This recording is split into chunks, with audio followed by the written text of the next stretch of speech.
श्री शिवाय नमस्तु भयम। दोस्तों, जैसा कि आप सभी लोग जानते हैं कि 2 फरवरी 2026 यानी कि सोमवार के दिन फाल्गुन महीने की कृष्ण पक्ष प्रतिपदा तिथि और सोमवार व्रत पड़ रही है। और दोस्तों, इसी दिन किया गया 7 चने की दाल वाला उपाय कभी भी विफल नहीं जाता है। अगर आपने भी इस महीने में यह उपाय नहीं किया है तो इस उपाय से मत चूकना दोस्तों, क्योंकि इसी दिन किया जाने वाला पंडित जी द्वारा बताया गया 7 चने की दाल वाला उपाय आप लोगों को जरूर करना चाहिए। क्योंकि दोस्तों, ये एक ऐसा उपाय है जो कि इस उपाय को करने के बाद दोस्तों आपको फिर कोई और उपाय को करने की जरूरत नहीं है, क्योंकि सबसे बड़ा और सबसे नया ये उपाय पंडित जी ने अपनी अभी की श्री शिव महापुराण की कथा में ही बताया है। मैं जिस उपाय को आज हम आपको बहुत अच्छे से समझाने वाले हैं, इस वीडियो को देखने के बाद इस उपाय को समझने के लिए आपको कोई और वीडियो को देखने की जरूरत नहीं पड़ेगी। तो चलिए दोस्तों, उपाय को शुरू करते हैं। देखिए, यह दिन इतना खास होता है, इतना महत्वपूर्ण होता है। देखा गया है कभी कभी बड़े बड़े पूजा पाठ अनुष्ठान से जो मनोकामना पूर्ण नहीं होते। 2 फरवरी 2026 सोमवार प्रतिपदा तिथि के दिन एक छोटे से उपाय करने से ही आपकी मनोकामना पूर्ण हो जाती है। और बहुत सारे लोगों ने इस उपाय को किया भी है और उनको इस उपाय को करने का फल भी जरूर मिला है। अगर आप लोग भी इस उपाय को सोमवार प्रतिपदा तिथि के दिन करना चाहते हैं तो आप इस उपाय को पहले अच्छे से समझ लेना, सुन लेना, उसके बाद करना। आपको इस उपाय का फल जरूर मिलेगा। और इस उपाय को कर लेने से आपके घर में चाहे किसी भी प्रकार की दुख और समस्या क्यों ना चल रही हो, चाहे आपको उसका कारण भी नहीं पता है कि भाई ये समस्या कारण से चल रही है, उसका कुछ भी कारण हो सकता है, जैसे पितृदोष हो सकता है या किसी भी तरह का मंगल दोष भी हो सकता है, और भी बहुत तरह के दोष होते हैं, कुछ भी हो सकता है। पर आपको इस उपाय को करने के लिए आपको अपने दोष को पता लगाने की भी जरूरत नहीं है। बस सोमवार प्रतिपदा तिथि के दिन आपको इस 7 चने की दाल वाले उपाय को आप लोगों को कर लेना है। यह एक ऐसा उपाय है जिस उपाय को अगर किसी विशेष दिन पर किया जाए तो भाई उस विशेष दिन का जो है वह तो हमें मिलता है, पर हमने उस दिन पर इस चने की दाल वाले उपाय को किया है तो हमें उससे भी बड़ा फल मिलता है। और फल बहुत जल्दी मिलता है, क्योंकि आप इस उपाय को बहुत ही बड़े और विशेष दिन पर कर रहे हो। क्योंकि दोस्तों, 2 फरवरी 2026 यानी कि सोमवार के दिन प्रतिपदा तिथि का बहुत ही ज्यादा बड़ा महत्व होता है। इसीलिए दोस्तों, आज की इस वीडियो में हम आप लोगों को 7 चने की दाल वाला उपाय समझाएंगे, जिस उपाय को से अगर आपकी किसी भी प्रकार की मनोकामना है, किसी भी प्रकार की परेशानी है, सबसे ज्यादा समस्याएं आपके जीवन में ही है। अगर आपको धन प्राप्ति नहीं हो पा रहा है, रुपए पैसे की आपके घर में लगातार दिक्कत परेशानियां चलती चली आ रही है, आपका व्यापार आपकी नौकरी अगर अच्छे से नहीं चल रहे हैं, जिसकी वजह से घर में लगातार आर्थिक समस्याएं बनी रहती हैं, घर का कोई ना कोई सदस्य अगर बीमार रहता है, आपस में एक दूसरे से झगड़ा होता रहता है, किसी की अगर बनती नहीं है, तो पूज्य गुरुजी ने कहा है कि जब आपके जीवन में ऐसी परिस्थितियां आ जाए कि आप एक रुपए खर्च करने से पहले कई बार सोचने लगे हो, आपको धन प्राप्ति अगर नहीं हो पा रहा हो, तो आपको सिर्फ और सिर्फ 7 चने की दाल से एक ऐसा विशेष उपाय करना है जो आपकी इन सारी समस्याओं को सिर्फ 7 दिन के अंदर ही समाप्त कर देगा। तो चलिए जानते हैं इन विशेष उपायों के में। लेकिन उससे पहले जो भी मेरे भाई मेरी प्यारी बहनें आज चैनल पर पहली बार आए हैं या मेरी आवाज आज पहली बार सुन रहे हैं, अगर आप भी महादेव के सच्चे भक्त हैं तो वीडियो को लाइक और चैनल को सब्सक्राइब जरूर कर लें और कमेंट बॉक्स में लिखे हर हर महादेव। चलो अब बात करते हैं उपाय की। देखिए, पहला और दूसरा उपाय दोनों ही बहुत ही खास है और तीसरा उपाय धन प्राप्ति का उपाय होने वाला है। देखो, अब पहला उपाय जो है वो आपको धन प्राप्ति और पारिवारिक सुख शांति के लिए होगा। दूसरा उपाय आपके मान सम्मान और सुख की प्राप्ति के लिए। वीडियो पूरा जरूर देखना और आगे बढ़ने से पहले वीडियो को एक लाइक जरूर करना। देखिए, सबसे पहले हम जान लेते हैं गुरुजी द्वारा बताए गए पहले उपाय के बारे में। देखो, इस उपाय के लिए आपको लेना है एक गोलबाती का दीपक। आप चाहें तो मिट्टी का ले सकते हैं या फिर घर से शुद्ध आटा मढ़कर उसका दीपक आप तैयार कर सकते हैं। इसके बाद आपको लेना है शुद्ध गाय का घी। अगर वो नहीं है तो कोई भी देसी घी इस्तेमाल कर सकते हैं, जिससे आपको दीपक प्रज्वलित करना है। देखो, अब ये सब सामग्री लेकर आपको जाना है प्रदोष काल में आपके घर पर तुलसी जी के घेरे के पास में। देखो, ये उपाय तो आपको अवश्य करना है। देखो, वहां पहुंचकर सबसे पहले वो दीपक आपको प्रज्वलित कर देना है और ओम नमो भगवते वासुदेवाय नमः का 11 बार जाप करना है। उसके बाद आपको अपने सीधे हाथ में थोड़ी हल्दी लेकर दीपक में अपना नाम और गोत्र बोलते हुए डाल देना है। उसके बाद माता लक्ष्मी से आपको प्रार्थना करना है कि हे महालक्ष्मी, हमारी सभी दुहक तकलीफों को दूर करो, हे महादेव हमारे सब दुख कष्टों को खत्म करो, इस भावना से आपको ये उपाय करना है। चलिए अब बात कर लेते हैं दूसरे उपाय की। दोस्तों, आप सभी जानते हैं कि सोमवार प्रतिपदा तिथि का दिन समर्पित होता है भगवान महादेव को, यानी कि भगवान महादेव और माता पार्वती को सोमवार प्रतिपदा तिथि का दिन समर्पित होता।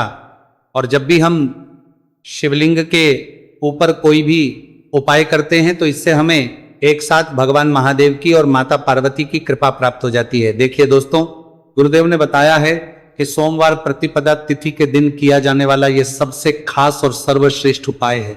7 चने की दाल लेनी है। देखिए आप 7 चने की दाल भी ले सकते हैं या फिर 11 भी ले सकते हैं, 21 या फिर 108 चने की दाल भी ले सकते हैं। यदि आप 21 चने की दाल लेते तो यह आपके उपाय के लिए अत्यधिक सर्वोत्तम होता है। तो इस प्रकार से आप कम से कम 7 चने की दाल ले सकते हैं और अधिक से अधिक आप 108 चने की दाल ले सकते हैं। अब देखिए, इसी के साथ में आपको मात्र 1 लोटा शुद्ध जल लेना होगा तांबे के पात्र के अंदर अपने ही घर से, और साथ ही में आपको मात्र 1 से 2 गू के टुकड़े भी लेने हैं। देखिए, सोमवार प्रतिपदा तिथि का दिन भगवान महादेव को समर्पित होता है। आपको ये जो सारी सामग्रियां हैं इन्हें लेकर के पहुंच जाना है भगवान शिव के मंदिर में। इस उपाय को आप सुबह से लेकर के शाम तक किसी भी समय में कर सकते हैं, लेकिन यदि आप शाम के समय इस उपाय को करते हैं तो यह उपाय आपके लिए और अधिक सर्वोत्तम होता है। तो यदि आपको प्रदोष काल के समय में समय मिल जाता है तो फिर आप प्रदोष काल में भी कर सकते हैं, या फिर आप पूरे ही दिन में किसी भी समय इस उपाय को कर सकते हैं। देखिए, शिव मंदिर पहुंचने के बाद सबसे पहले तो दक्षिण दिशा में बैठ जाना है। उत्तर दिशा की तरफ आपको अपना मुख कर लेना है। लेकिन यदि शिवालय में भीड़ है, शिव मंदिर में भीड़ है, तो फिर आप किसी भी दिशा में बैठकर इस उपाय को कर सकते हैं। तो देखिए, सबसे पहले आपके पास जो गुड़ के टुकड़े हैं, जो आप गुड़ के टुकड़े लेकर के आए थे, उन्हें आपको शिवलिंग के सामने ही जो आपके पास एक लोटा जल है उस पात्र में आपको ये गुड़ के टुकड़े डाल देना है। इसी के साथ में आप जो चने की दाल लेकर के आए थे, चाहे आप 7 चने की दाल लेकर के आए हैं, 11, 21 जितने भी आप चने की दाल लेकर के आए हैं, इस चने की दाल के ऊपर आपको जो आपके पास गुड़ वाला जल आपने तैयार किया है, इसमें से थोड़ा सा जल आपको इस चने की दाल पर डाल लेना है। अब देखिए, आपके पास जो गुड़ वाला जल है, इसमें से सबसे पहले थोड़ा सा जल आपको श्री गणेश जी वाले स्थान पर समर्पित कर देना है। श्री शिवाय नमस्तुभयम इस मंत्र का जाप करते हुए फिर थोड़ा सा जल आपको श्री कार्तिकेय जी वाले स्थान पर समर्पित करना है। श्री शिवाय नमस्तुभयम इस मंत्र का जाप करते हुए फिर थोड़ा सा जल आपको माता अशोक सुंदरी वाले स्थान पर भी समर्पित करना है। श्री शिवाय नमस्तुभयम इस मंत्र का जाप करते हुए फिर थोड़ा सा जल आपको माता पार्वती के हस्त कमल पर समर्पित करना है और आपको श्री शिवाय नमस्तुभयम इस मंत्र का जाप कर लेना है। अब देखिए दोस्तों, आपके पास जो थोड़ा सा जल और शेष बचेगा, इसमें से आपको केवल सा जल शिवलिंग पर अर्पित कर देना है और अंत में आपको उस पात्र में थोड़ा सा जल और शेष बचाना है। पूरा जल आपको शिवलिंग पर अर्पित नहीं करना है, अंत में आपको थोड़ा सा जल और शेष बचाना है। अब देखिए, आप जितनी भी चने की दाल लेकर के आए हैं, अगर आप 7 चने की दाल लेकर के आए हैं तो आपको 7 बार श्री शिवाय नमस्तुभयम इस मंत्र का स्मरण कर ले हैं। यदि आप 11 चने की दाल लेकर के आए हैं तो फिर आपको बार इस मंत्र का जाप करना है। जितनी भी चने की दाल लेकर के आए हैं उतनी बार आपको श्री शिवाय नमस्तुभयम इस मंत्र का जाप करना है और फिर आपको ये जो चने की दाल है इसे शिवलिंग के ऊपर ही समर्पित कर देनी है। लेकिन आपको ये चने की दाल बृहस्पति शवर महादेव का स्मरण करते हुए ही शिवलिंग पर अर्पित कर देनी है और आपको अपनी मनोकामना को भी बोल देनी है।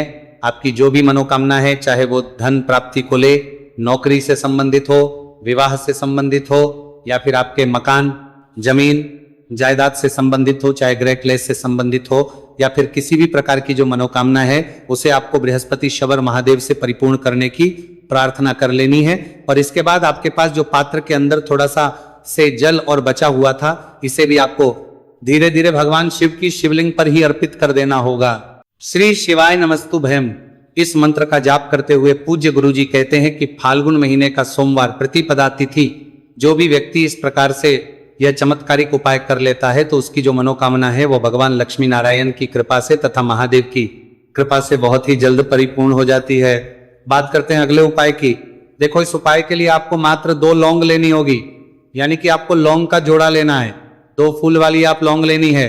लौंग का जोड़ा कहीं से भी खंडित नहीं होना चाहिए, इस बात का ध्यान रखें।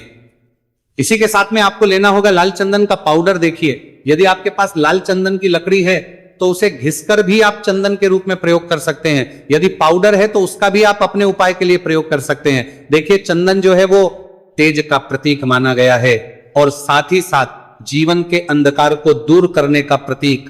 अब इसी के साथ में आपको मात्र एक तांबे के पात्र के अंदर शुद्ध जल लेना होगा अपने घर से।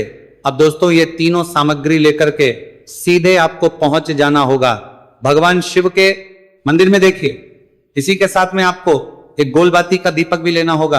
दीपक आप मिट्टी का भी ले सकते हैं, शुद्ध आटा मढ़कर उसका भी तैयार कर सकते हैं, और दीपक में आपको शुद्ध घी का प्रयोग करना है। लेकिन जैसे ही आप इन सामग्रियों को मंदिर में लेकर के पहुंचेंगे, मंदिर में जैसे ही आप चौखट के वहां पर पहुंचेंगे तो मंदिर की चौखट के सीधे तरफ आप जो अपने साथ एक गोलबाती का दीपक लेकर के आए हैं उसे आपको सबसे पहले तो प्रज्वलित कर देना है। यानी कि जैसे ही आप मंदिर की चौखट के वहां पर प्रवेश करते हैं तो उसके सीधे तरफ आपको ये गोलबाती का दीपक प्रज्वलित कर देना है। अब देखिए, जैसे ही आप ये दीपक प्रज्वलित करेंगे तो आपकी जो भी मनोकामना है उससे आपको बोल देना है। आप इस दीपक को इस प्रकार से प्रज्वलित करने के बाद इन सभी सामग्रियों को आपको शिवलिंग के पास लेकर पहुंच जाना है। अब देखिए दोस्तों, आपके पास जो एक तांबे के पात्र के अंदर शुद्ध जल है उसमें से आपको केवल आधा लोटा जल ही भगवान शिव के शिवलिंग पर अर्पित करना है। आधा लोटा जल आपको उसी पत्र के अंदर बचा लेना है। अब दोस्तों, आपके पास जो 2 लौंग हैं, यानी कि लौंग का जोड़ा है, से आपको अपना नाम और अपने गोत्र को बोलते हुए आपकी जो भी समस्या चल रही है, आपके जीवन में जो भी परेशानी उत्पन्न हो रही है, उन्हें आपको बोल देना है। और ये जो लौंग का जोड़ा है इसे आपको भगवान शिव के शिवलिंग पर अर्पित कर देना है। जैसे आप ये 2 लौंग शिवलिंग पर चढ़ाएंगे तो अपना हाथ जो है वहां पर आपको रखना है और महादेव से आपको प्रार्थना करनी है कि मेरे जीवन की ये जो परेशानियां ये सभी दूर हो जाए। यानी कि आपके जीवन में धन की संबंधित परेशानी चल रही है, कर्ज की समस्या चल रही है, बच्चों का पढ़ाई लिखाई में मन नहीं लग पा रहा है, घर के जो आर्थिक संकट है वो सभी दूर हो, व्यापार आपका ढंग से नहीं चल पा रहा है, घर में रोग की स्थिति बनी हुई है, यानी कि जिस भी प्रकार की आपकी समस्याएं हैं उसे आपको महादेव से बोल देना है और महादेव से इन सभी को दूर करने के लिए आपको प्रार्थना कर लेनी है। अब देखिए दोस्तों, आपने जो 2 लौंग शिवलिंग पर समर्पित की थी उससे आपको वहां से उठा लेना है और इन दोनों लौंग को आपको शिवलिंग से उठा करके सीधे उससे जल के पात्र के अंदर डाल देना है। यानी कि अपने आधा लोटा जल और बचाया हुआ था उसी के अंदर आपको ये 2 लौंग डाल देनी है और साथ में आप जो लाल चंदन लेकर के आए थे उस लाल चंदन को भी आपको उसी पात्र के डाल देना है। यानी कि आधा लोटा जल और बचा हुआ है तो उसी आधे लोटे जल के अंदर आपको ये लाल चंदन भी डाल देना है। अब देखिए, इस आधे लोटे जल में है जिसमें अपने 2 लौंग डाली है, लाल चंदन डाला है, उसे सीधे लेकर के आपको पहुंचना है बेलपत्र के वृक्ष के। वहां पर देखिए, बेलपत्र का वृक्ष यदि आपके घर पर है तो वहां पर आपको आ जाना है। आपके घर के आसपास कहीं भी है तो वहां पर आपको पहुंच जाना है और उसके आपका जो मुख है वो उत्तर दिशा की ओर होना चाहिए और उसके बाद आपको अपना नाम और अपनी गोत्र को बोलना है और पुनः अपने जो भी परेशानियां शिवलिंग के पास में बोली थी उन्हें आपको वापस से बेलपत्र के वहां पर भी बोल देनी है। और ये जो आधा लोटा जल और है इससे आपको पूरा बेलपत्र के वृक्ष की जड़ में श्री शिवाय नमस्तु भयम इस मंत्र का जाप करते हुए समर्पित कर देना है। तो बस इतना सा उपाय आपको करना है। जो भी आपकी परेशानी है, समस्या है, उससे महादेव निश्चित ही दूर करेंगे। अब दोस्तों, हम जान लेते हैं तीसरे चमत्कारी और विशेष उपाय के बारे में। देखिए, ये उपाय बहुत ही चमत्कारी है क्योंकि इस उपाय से आपके जीवन में तेज की वृद्धि होगी, यानी कि जीवन से जितना भी अंधकार ही वो सभी दूर होगा। तो इस उपाय के लिए आपको मात्र 1 गुड़ का टुकड़ा लेना है। गुड़ का टुकड़ा आपके जीवन में तेज की वृद्धि करता है और साथ ही साथ आपके जीवन से जो है उसे दूर करता है। इसी के साथ में आपको 1 चावल दाना यानी कि अक्षत का दाना लेना है। ये चावल का दाना आपके जीवन में सुख शांति को लेकर के आता है, आपके जीवन में धन की जितनी भी परेशानियां हैं उन्हें समाप्त करता है। इसी के साथ में आपको मात्र 1 हरा मूंग लेना है। हरा मूंग जो है वो बुध ग्रह को प्रसन्न करता है। देखिए, हरे मूंग का उपाय करने से बुध ग्रह मजबूत होता है, और बुध ग्रह के मजबूत होने से बुद्धि, ज्ञान और विवेक की प्राप्ति होती है। तो ये सामग्री आपको एक एक लेनी है, यानी कि एक गुड़ का टुकड़ा, एक चावल का दाना, एक हरा मूंग आपको लेना है। देखिए, हरा मूंग का दाना और चावल का जो दाना है आपको साबुत लेना है, खंडित नहीं होना चाहिए। और इसी के साथ मैं आपको मात्र एक तांबे के पात्र के अंदर अपने घर से शुद्ध जल ले लेना है। देखिए, अब इन सभी सामग्रियों को लेकर के सीधे आपको पहुंच जाना है भगवान शिव के मंदिर में। आप ये उपाय सुबह से लेकर के शाम तक किसी भी समय कर सकते हैं। देखो, ये उपाय आप सोमवार और बुधवार के दिन ही आपको इस उपाय को करना है। तो सबसे पहले तो ये जो एक गुड़ का टुकड़ा है, एक चावल का दाना है और एक हरा मूंग का दान है, उन तीनों को आपको उस जल के पात्र के अंदर डाल देना है। लेकिन ये जो उपाय है आपके जीवन की सारी परेशानियों को दूर करने के लिए होता है। यह विशेष मनोकामना तीनों सामग्रियों से ही आपकी परिपूर्ण हो जाती है। देखिए, आपके जीवन में सुख और तेज होगा तो सभी आपसे वार्तालाप करेंगे, सभी आपसे बात करेंगे, और आपका जो मान सम्मान है वह बढ़ता है। और चावल का जो दाना है वह धन में वृद्धि करता है, मन की शांति के लिए होता है। और हरा मूंग जो है वह बुद्धि, ज्ञान और विवेक की प्राप्ति के लिए होता है। अब देखिए, ये जो एक पात्र जल है, इससे आपको भगवान शिव के शिवलिंग पर धीरे धीरे अर्पित कर देना है। श्री शिवाय नमस्तु भयम इस मंत्र का जाप करते हुए और तुमरुकेश्वर महादेव का मन में स्मरण करते हुए। लेकिन तुमरुकेश्वर महादेव का स्मरण करने से यह जो उपाय है और अधिक प्रभावशाली हो जाता है। तो तुमरुकेश्वर महादेव का स्मरण करते हुए यह उपाय करने से आपके जीवन में जो भी अशांति है वह सभी दूर हो जाएगी। तो इस प्रकार से आपको यह सुंदर सा उपाय कर लेना है।